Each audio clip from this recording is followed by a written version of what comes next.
इस सूर्य ग्रहण पे मर्करी रेट्रोग्रेड है, तो आपको कुछ प्रोजेक्ट्स के ऊपर रीवर्क करना पड़ेगा, कुछ रिलेशनशिप्स के ऊपर रीवर्क करना पड़ेगा, थोड़ा डीप जाना पड़ेगा। इस सूर्य ग्रहण पे शुक्र अपने उच्च स्थान यानी पाइसेस में है और वो बैठे हैं राहु और सूर्य के साथ। तो शुक्र और राहु जब साथ में बैठते हैं तो ये आपको टेम्पटेशंस देते हैं। बट सूर्य ग्रहण को इस तरह मत देखिए कि ये एक ही दिन का काम है। ये उस दिन से कुछ ऐसी प्रैक्टिसेस, ऐसी लाइफस्टाइल आप शुरू करें जो आपको बहुत हाई एनर्जीज में रखे, आपको खुश रखे और पुराने ट्रॉमास को आप एड्रेस करें, धीरे धीरे रिलीज करें। नमस्कार, मेरा नाम राज है और आपका मेरे चैनल सीकिंग राज पर एक बार फिर से स्वागत है। आज बात करेंगे 8 अप्रैल 2024 को लगने वाले सूर्य ग्रहण की। ये ग्रहण पाइसेस साइन में लग रहा है और पाइसेस साइन डिविनिटी का साइन है, ये मोक्ष का साइन है और ये एंडिंग्स का भी साइन है। तो देखते हैं सूर्य ग्रहण हम पर किस तरह का प्रभाव डालेगा पाइसेस साइन में। सूर्य ग्रहण आमतौर पे इंडिकेट करता है कि या तो आपके बॉस या कोई जना जो अथॉरिटी की पोजीशन में है वो इस वक्त छोड़ के जा सकता है। ये गवर्नमेंट्स में रीशफल का भी टाइम है और ये पुराने पैटर्न्स ब्रेक करने के लिए आप अपनी लाइफ में किस तरह के चेंजेस लाते हैं अगले कुछ वीक्स तक, आप वो पैटर्न्स, वो एक्सरसाइजेस या वो रिलीज मेडिटेशंस, इसकी एक प्रैक्टिस बना के फॉलो करेंगे ताकि आप अपना पास्ट का बैगेज अब फ्यूचर चीजों में, फ्यूचर काम में, फ्यूचर रिलेशनशिप्स में और फ्यूचर लाइफ में लेके ना जा सके। पोजीशन ऑफ अथॉरिटी में लोग इसलिए सूर्य ग्रहण पे छोड़ते हैं क्योंकि अब पुरानी आइडियोलॉजीज से वो वाकिफ नहीं रखते। अब उनकी माइंडसेट बदल गई है, उनका आइडियोलॉजी अब नई सोच की तरफ और नए चेंजेस की तरफ जा रहा है। इसलिए अब वो ऐसी ऑर्गेनाइजेशंस में जाना पसंद करते हैं जो उनको आगे के लिए एक स्टेबिलिटी दे सके, जिस स्पेस में रह के वो कुछ क्रिएटिव, कुछ प्रोडक्टिव काम कर सके। इस सूर्य ग्रहण पे मर्करी रेट्रोग्रेड है, तो आपको कुछ प्रोजेक्ट्स के ऊपर रीवर्क करना पड़ेगा, कुछ रिलेशनशिप्स के ऊपर रीवर्क करना पड़ेगा, थोड़ा डीप जाना पड़ेगा। कोई एक स्ट्रैटेजी को आपको रिवर्क करना पड़ सकता है जो पुरानी स्ट्रैटेजी से आपको रिजल्ट नहीं मिल रहे थे। ये समय है जिसमें आप एक नई स्ट्रैटेजी बनाएं, उस पे काम करें और उससे थोड़ी सी कंसिस्टेंसी आएगी। इस सूर्य ग्रहण पे शुक्र अपने उच्च स्थान यानी पाइसेस में है और वो बैठे हैं राहु और सूर्य के साथ। तो शुक्र और राहु जब साथ में बैठते हैं तो ये आपको टेम्पटेशंस देते हैं। बट क्योंकि शुक्र पाइसेस साइन में है यानी एग्जॉल्टेड में है, तो शुक्र अपने प्योरेस्ट फॉर्म में है। शुक्र आपको वो सेंस देते हैं कि आप ये देख पाए कि क्या चीज टेम्पटेशन है और क्या चीज रियल है, जेन्युइन है।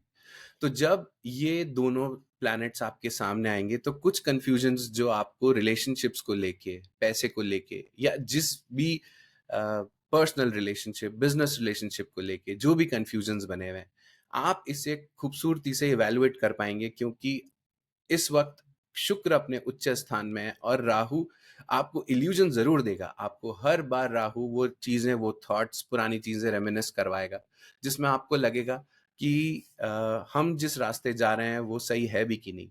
बट शुक्र आपको वो sense of reality, true love, true relationships या क्या चीज जेन्युइन है ये बताता रहेगा। ये कॉम्बिनेशन आपको आपके पास्ट ट्रॉमास, पास्ट रिलेशनशिप्स में जहां जहां आपको लगता था कि ये काम क्यों नहीं किया या फिर ये रिलेशनशिप में हमने गलती क्या की थी, इन सब चीजों के ऊपर रेमिनिस करवाएगा कि आपको स्टेबिलिटी लाने के लिए किन चीजों को, किन फैक्टर्स को जो आप इवैल्यूएशन में पहले यूज करते थे उनको छोड़ना पड़ेगा और एक नए तरह का इवैल्यूएशन सिस्टम बनाना पड़ेगा जिसमें आप एक स्टेबल, जेन्युइन रिलेशनशिप में जा सको। शुक्र इस वक्त दो तरफ से नेगेटिव प्लैनेट्स के बीच में है। एक तरफ सैटर्न है, एक तरफ मार्स है और उसके बीच में सूर्य है और सूर्य और राहु के साथ में शुक्र बैठे हैं। तो शुक्र इस वक्त आपको प्योरेस्ट फॉर्म ऑफ मेडिटेशन और रियलिटी, ट्रूथ, ये सब तो दिखा ही रहे हैं, रिलेशनशिप्स, लव, इन सब चीजों के बारे में। लेकिन आपके अराउंड एक रिंग ऑफ फायर भी है, जिसमें ये ऐसी सिचुएशन में आप हैं कि आपने एक गलत कदम लिया या आपने राहु की टेम्पटेशन में गिव इन किया, तो सारा की सारा जितना नेगेटिव चीजें हैं वो सारी आपकी लाइफ में वापस आ जाएंगी। एक गलत दरवाजा आपने खोला और सब वापस आ जाएगा। तो ये इसलिए बनाया गया है रिंग ऑफ फायर, ताकि आप हमेशा के लिए अपने पास्ट के ट्रॉमास को once and for all release कर सकें। अब बात करते हैं कि 12 ज़ोडिएक साइंस पे, 12 राशियों पे सूर्य ग्रहण का क्या प्रभाव पड़ेगा। सबसे पहले बात करते हैं एरीज यानी मेष राशि। एरीज, आपके लिए यह ग्रहण 12वें घर में पड़ रहा है, जो कि लॉसेस, एंडिंग्स और इवन आप कोई हॉस्पिटलाइजेशन, कोई एक ऐसी सर्जरी जो आप अवॉइड कर रहे थे, अब आप नहीं कर पाएंगे। आपको उस सर्जरी के लिए जाना पड़ेगा, कुछ समय रहना पड़ेगा हॉस्पिटल, और आपको कुछ पैसे भी खर्च होंगे। ऐसे ही आपको कोई भी केस, कोई भी लीगल केस भी आपके ऊपर ऐसा चल रहा था जिसमें आप बहुत समय से उसको अवॉइड कर रहे थे, सेटल नहीं कर रहे थे, उस चीज को भी आपको इस वक्त एड्रेस करना पड़ेगा। टॉरस, आपके लिए ये एक्लिप्स आपके 11वें घर में आ रहा है। 11वां घर हमारे फ्रेंड्स, नेटवर्क सर्कल का होता है, इनकम का होता है।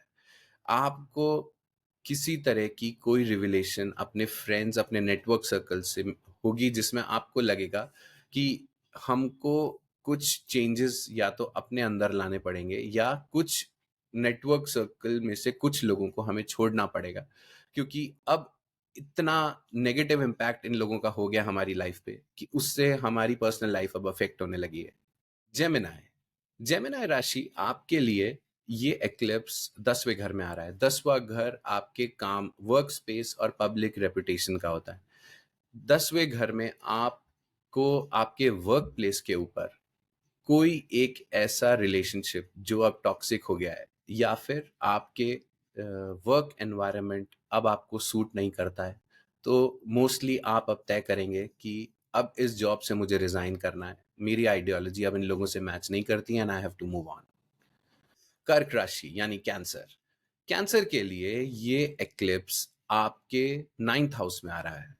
9th हाउस में आप कोई एक आइडियोलॉजी जो आपके लिए अब काम नहीं करती, कोई फिलॉसफी, कोई रिलीजियस सेक्ट, कोई एक ऐसी थ्योरी जो आपको अब आगे सर्व नहीं कर रही है, आप वो बदल के कोई एक नए कोर्स के लिए एनरोल कर सकते हैं। आप बोलेंगे कि मुझे अब नॉलेज अपग्रेड चाहिए, क्योंकि मैं लाइफ में ऐसी जगह अटक गया हूं कि मेरी पुरानी नॉलेज अब मेरे काम नहीं आ रही। इसी तरह आप अपने फादर के साथ, अपने गुरु के साथ, क्योंकि कुछ चीजें अब आपको सूट नहीं करती, कोई मैच नहीं करती उनसे। लियो यानी सिंह राशि, लियो, आपके लिए ये एक्लिप्स 8वें घर में आ रहा है। आपको कोई बहुत डीप हिडन ट्रॉमास जो बहुत सालों से आप उनको एड्रेस ही नहीं कर रहे थे, अब आपको उनको डील करना ही पड़ेगा। अब आप उससे भाग नहीं सकते। ये एक्लिप्स आपको पूरी तरह खोल देगा। आपके अंदर से वो चीजें धीरे धीरे सब बाहर आती रहेंगी और आपको अब इन सब चीजों को एड्रेस करना पड़ेगा।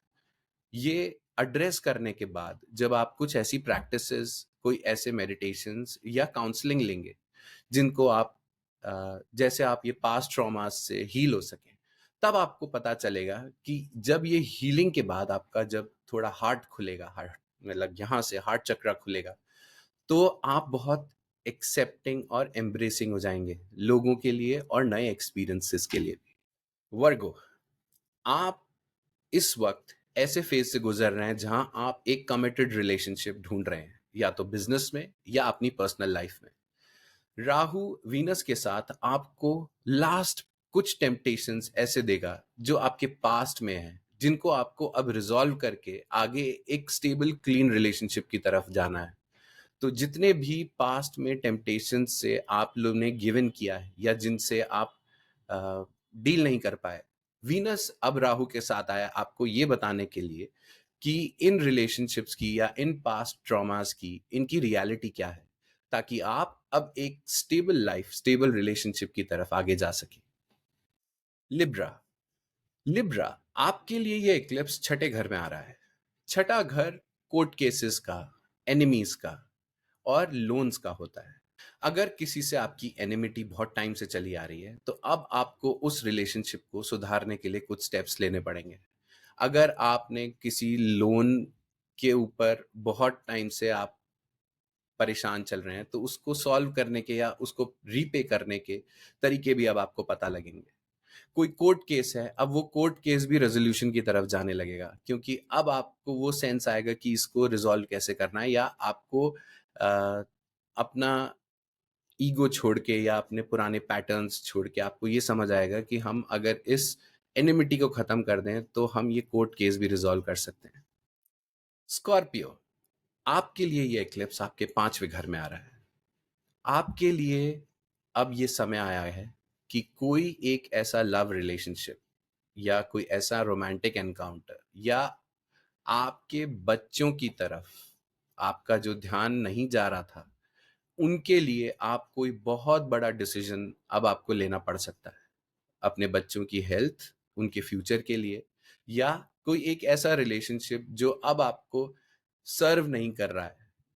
उन सब चीज़ों को इवैल्यूएट करके आपको या तो उन्हें जाने देना है, या किसी पास्ट ट्रॉमा से जो वो रिलेशनशिप अफेक्ट हो रहा है, उस ट्रॉमा को रिलीज करना है। सैजिटेरियस, आपके लिए ये एक्लिप्स आपके 4th हाउस में आ रहा है। 4th हाउस में आपको कंसर्न्स होंगे आपकी मदर, आपका लैंड, प्रॉपर्टी, और आपके घर में अगर किसी तरह के कोई इश्यूज चल रहे हैं, तो आपको अब उन्हें एड्रेस करना पड़ेगा। बहुत समय से आप अवॉइड कर रहे हैं कि आपकी मदर के साथ आपको एक डिस्कशन करनी है, या कोई एक ऐसी चीज जो आप बहुत समय से रिजॉल्व करना चाहते हैं उनके साथ, बट आप नहीं कर पा रहे हैं। तो अब ये समय ऐसा होगा कि आप कुछ ऐसे स्टेप्स उठाएंगे कि आप एक पॉजिटिव रेजोल्यूशन और एक स्टेबल रिलेशनशिप की तरफ आगे बढ़ेंगे अपनी मदर के साथ। और वैसे ही अगर कोई लैंड रिलेटेड या घर से रिलेटेड कोई इशू है, तो इस वक्त आप उसके लिए भी ऐसे स्टेप्स उठाएंगे जिससे या तो घर में शांति हो, या फिर कोई अगर आपको लैंड सेल परचेज करनी है, तो आप उसके लिए आप मन बनाएंगे। केप्रिकॉन यानी मकर राशि, आपके लिए ये एक्लिप्स आपके 3rd हाउस में आ रहा है। 3rd हाउस हमारी हिम्मत, हमारे वैलर का होता है। कोई नई चीज शुरू करने के लिए ये हाउस होता है, और ये हाउस आपके पड़ोसियों का और छोटे भाई बहनों का भी होता है। तो यहाँ पे आप देखेंगे कि कोई नई रिलेशनशिप के लिए आप अपना दिमाग जो बनाने की कोशिश कर रहे हैं, आपके मन में जो उलझने हैं, जो पुराने ट्रॉमास आपके सामने आ रहे हैं, आप देखेंगे कि वीनस राहु का कंजंक्शन आपको हर चीज पे इवैल्यूएट करके सोल्यूशन देता जाएगा। और जब तक ये कंजंक्शन चलेगा, यानी 23 या 24 अप्रैल तक, तब तक आप एक सोल्यूशन, एक रेमेडी पे आ जाएंगे, क्योंकि अब आप एक स्टेबल फ्यूचर की तरफ जाना चाहते हैं। पुरानी चीजों को छोड़ के आगे की लाइफ को स्टेबल करना चाहते हैं। एक्वेरियस, कुंभ राशि, आपके लिए ये एक्लिप्स आपके दूसरे घर में आ रहा है। ऐसा हो सकता है कि कोई लॉन्ग पेंडिंग केस अगर आपका था, और उससे आपको कोई मेजर मॉनेटरी गेन होने वाला था, तो आप देखेंगे कि अगले कुछ हफ्ते में आपको वो गेन भी होगा। वो रेजोल्यूशन के लिए आपको एक बहुत टफ सिचुएशन, एक ऐसी उलझन जो आप अब तक सॉल्व नहीं कर पाए हैं, बट शुक्र अपने हाईएस्ट साइन पाइसेस में आके राहु के साथ आप इवैल्यूएशन करने में मदद करेगा। और जब तक आप इस इवैल्यूएशन को कंप्लीट करेंगे, आप देखेंगे कि आपका जो 2nd हाउस, जो हमारी गेन्स, हमारी प्रॉपर्टी, इन चीजों को दिखाता है, आप देखेंगे कि उसमें इजाफा होगा, और आप एक स्टेबल लाइफ की तरफ आगे बढ़ेंगे। पाइसेस यानी मीन राशि, पाइसेस, आपके लिए ये एक्लिप्स आपके लग्न में ही आ रहा है। ये एक बहुत मेजर ट्रांसफॉर्मेशन का टाइम है। आप अपने पास्ट सारे रिलेशनशिप्स, अपने डिसीजंस, फाइनेंशियल डिसीजंस, आप सब चीजें इस वक्त इवैल्यूएट करेंगे। जिन चीजों को आपने एड्रेस ही नहीं किया, जो चीजें आप छोड़ आए हैं बहुत पीछे, और आप बस एक के बाद एक आगे बढ़ते जा रहे हैं बिना इवैल्यूएट करे, ये वो समय है जब आपको एक मजबूत रिलेशनशिप, एक स्टेबल रिलेशनशिप आपके अपनों के साथ, या कोई नई रिलेशनशिप जो एक स्टेबिलिटी की तरफ आपको ले जा रही है, उसको इवैल्यूएट करना है। ये रिलेशनशिप आपको एक बहुत स्टेबल फ्यूचर दे सकती है, बशर्ते कि आप ऐसी प्रैक्टिसेस, ऐसी चीजें करें जिससे आपके पास्ट में जितने ट्रॉमास या जितनी उलझने या जहां जहां आपने गलत फैसले गलत डिसीजंस की वजह से अपने आप को हर्ट किया है, जो चीज़ें एक ट्रॉमा बन गई हैं, अब आप उन्हें रिज़ॉल्व करके अपने दिल को, अपनी लाइफ़ को नए एक्सपीरियंसेस के लिए खोलिए, क्योंकि ये आपके लिए बहुत ट्रांसफॉर्मेटिव टाइम है। लग्न में एक्लिप्स आना, इसका मतलब ये है कि आपकी सोच बहुत स्पिरिचुअल होने वाली है। आप बहुत डिटैच होके चीज़ों को देखने वाले हैं। तो सूर्य ग्रहण पे 12 राशियों के साथ किस तरह का इफ़ेक्ट आएगा, मैंने समझाने की कोशिश की आपको। लेकिन सूर्य ग्रहण एक बहुत ट्रांसफॉर्मेटिव टाइम होता है। आपको कुछ पॉजिटिव स्टेप्स लेने पड़ते हैं ताकि पुरानी चीज़ों में इवैल्यूएट करके आप स्टेबिलिटी की तरफ जा सकें। तो इसलिए सूर्य ग्रहण को इस तरह मत देखिए कि ये एक ही दिन का काम है। ये उस दिन से कुछ ऐसी प्रैक्टिसेस, ऐसी लाइफ़स्टाइल आप शुरू करें, जो आपको बहुत हाई एनर्जीज़ में रखे, आपको खुश रखे और पुराने ट्रॉमास को आप एड्रेस करें, धीरे-धीरे रिलीज़ करें और थोड़े और स्पिरिचुअलिटी की तरफ, थोड़े डिवाइन की तरफ बढ़ें, क्योंकि ये एक्लिप्स स्पाइसेस में आ रहा है। तो ये था मेरा एनालिसिस सूर्य ग्रहण, जो कि 8 अप्रैल 2024 को आ रहा है। अब अगले एपिसोड में मिलते हैं, जहां पे जुपिटर का ट्रांजिट टॉरस में 1 मई को हो रहा है। 12 राशियों पे क्या प्रभाव पड़ेगा? आप देखते रहिए सीकिंग राज। नमस्कार।